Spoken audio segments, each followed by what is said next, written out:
வணக்கங்க. இப்போ மீன் வாங்காந்தாச்சு. இதை சுத்தப்படுத்தி மீன் குழம்பு வைக்க போகிறோம். எண்ணெய் ஊற்றிக்கணும். எண்ணெய் காஞ்சதும் வெந்தயம் கடுகு போட்டுக்கணும்.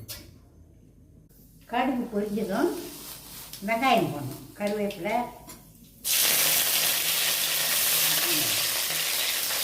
ஒரு பச்சை மிளகாயை போட்டுக்கணும்.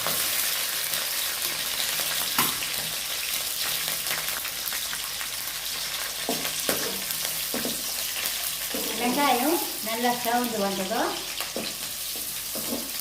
வடகம் போடணும். வெங்காயம் சவுந்துச்சு, இப்போ வடகம் போட்டுக்கணும். எண்ணெய் சவுந்ததும் புளி தண்ணி ஊற்றிக்கணும்.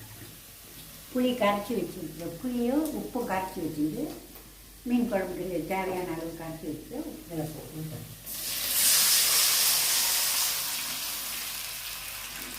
மஞ்சள்தூள் போடணும். தேவையான அளவு மஞ்சள்தூள், மிளகாத்தூள் போட்டு தக்காளியும் போடுவது.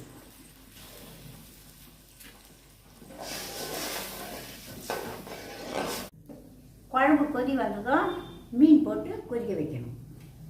மாங்காய் போட்டுக்கலாம். மீன் குழம்பு மாங்காய் போட்டால் ருசியாக இருக்கும். மீனை போட்டு தட்டி வச்சுக்கிற பூண்டையும் மீன் குழம்புல போட்டுடணும். பூண்டு போட்டால் வாசனையாக இருக்கும் குழம்பு. குழம்பு கொதிச்சு நல்லா கொதிச்சிச்சு. இப்போ ரெடி ஆகிடுச்சு குழம்பு.